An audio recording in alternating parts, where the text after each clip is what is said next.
I want to show you something. This is one of my favorite photos I've shot. I remember climbing up the hill to get to that vantage point. I remember how tired I was, my wet socks, the rattlesnake I narrowly avoided on the trail. I thought it was profound, to capture a moment that belonged to me.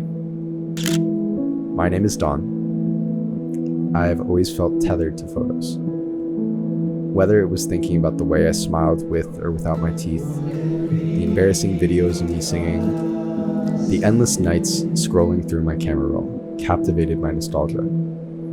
Photos have always just happened to me. Memories handed to me by other people's cameras. Memories I stumbled into. But that waterfall, I made that. I chose the hill, the angle, the moment, and something about that felt completely different. So I started thinking, what does it actually take to be great at this?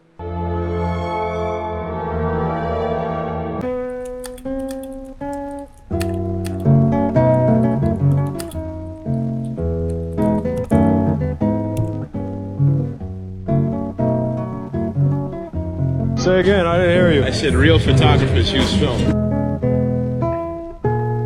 But all I'm saying to you is that when you're doing fine art and you use film. Lighting, composition, patience, personal vision. Sure, but that's not the whole story. We're doing this to make money. Are you doing this for fun? I beg of you, use film. I felt behind. There's this culture around photography that is less about making photos and more about performing the right relationship to photography, the right gear, the right process, the right influences. Shoot film or don't bother. So was there really a choice? Because here's the thing about photography online. Everyone is an expert, and all the experts disagree, and all of them sound extremely confident about it. I wanted to learn how to take better photos.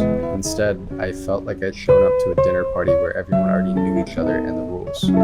I tried to look like I belonged. I bought the right camera. I spent 3 days reading about what that camera says about me. I started talking about light differently, not the sun's out, more like the quality of the light today is interesting, even when nobody asked. And then I went out and took photos, and they were bad. Not bad in an interesting way, just bad. I showed them to a friend. She said, "Is that a bear eating In-N-Out?" And I said, "Yeah, it's a metaphor." For what? I gotta go. The problem wasn't how I looked. The problem was that I was approaching photography the same way photography culture has made me approach it. From the outside, trying to perform my way in, instead of just making something. I didn't know what that meant just yet.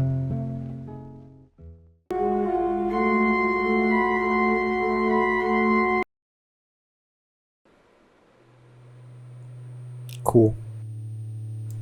The life's work of a photographer named Hubert A. Lohman, born in 1913, spent 70 years documenting California. I thought I was going to find evidence of a certain kind of life, the romantic version, the artist version.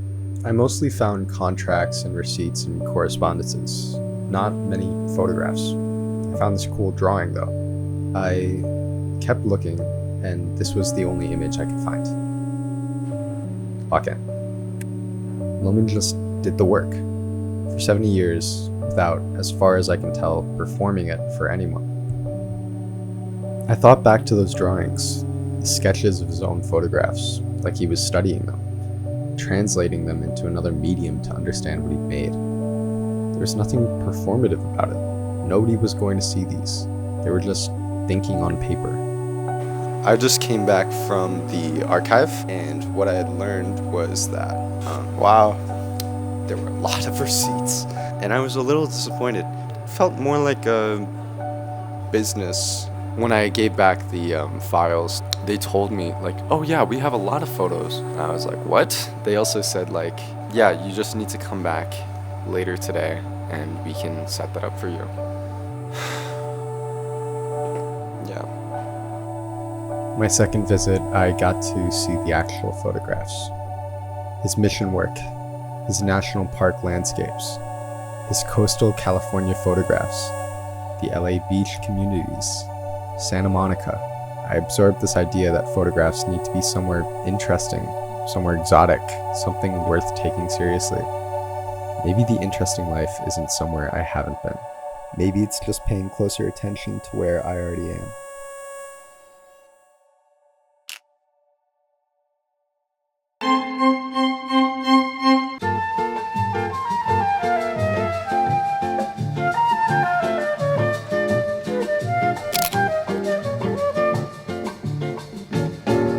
Vai minha tristeza e diz a ela que sem ela não pode ser.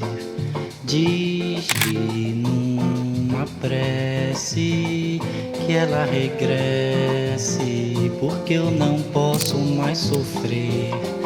Chega de saudade, a realidade é que sem ela não há paz, não há beleza, é só tristeza e a melancolia que não sai de mim, não sai de mim, não sai. Mas se ela voltar, que coisa linda, que coisa louca. Pois há menos peixinhos a nadar no mar do que os beijinhos que eu darei na sua boca. Dentro dos meus braços, os abraços hão de ser milhões de abraços, apertado assim, colado assim, calado assim, abraços e beijinhos e carinhos sem ter fim, que é pra acabar com esse negócio de viver longe de mim. Não quero mais esse negócio de você viver assim. Vamos deixar desse negócio de você viver sem mim. Não quero mais esse negócio. There was just one last thing to do. Using Pitzer's state-of-the-art technology, I developed the rolls myself. I taught myself the process from scratch. There's no correct opinion about this part. The chemistry works or it doesn't. The temperature is right or it isn't. The image is on the film or it's gone. After weeks of everyone having a take on everything, here was a process that just asked you to follow the steps. And when I scanned these and they came up on screen, I'd made them, developed them, scanned them. The whole chain was mine. No one else's process, no one else's opinion. I want you to meet Teresa. Teresa also shoots film with me. We started shooting together, developing together, which, for the record, is the opposite of gatekeeping. Just two people figuring it out at the same time. It's thanks to her that I was able to explore my passion for film. And I kept thinking about those drawings in the Lohman archive. So I asked Teresa to draw one of my photos. Watching her do it, she was drawing what she saw in it, not what I saw, not what I meant, which was different and kind of better. I spent a lot of time at the start trying to figure out whether I was allowed to call myself a photographer, whether I'd done enough, learned enough, shot the right things on the right gear the right way. That's what the culture does. It makes you ask for permission. Hubert Lohman had 21,000 photographs in a filing cabinet full of invoices. Vivian Mayer had 150,000 photographs and no audience at all. Neither of them seemed to be waiting for anyone to tell them it was okay to keep going. What I found is that the interesting life and the photography aren't two separate things. You don't become interesting first and then make interesting photographs. You go out, you load a roll of film. You stand somewhere at 5 a.m. and wait for the light to change. And the going out is the interesting life. The wet socks, the rattlesnake, the late nights in the darkroom, developing your own film, printing your own photographs. There's something about making the whole thing with your hands that nobody in a forum can gatekeep. That waterfall photo, I still love it. Not because it's technically great, because I know every detail of making it. The tired legs, the wet socks, the rattlesnake. I hope one day I'm able to look back at my photo albums and relive those moments. I hope that I can feel the wet socks, the tired legs, the laughter that once filled the room, the heat of the sun on my face, the specific light of the morning that nobody else will remember but me. The photograph is proof I was there, proof I was paying attention. I think that might be what all photographs are, if you make them honestly. You don't need permission for that.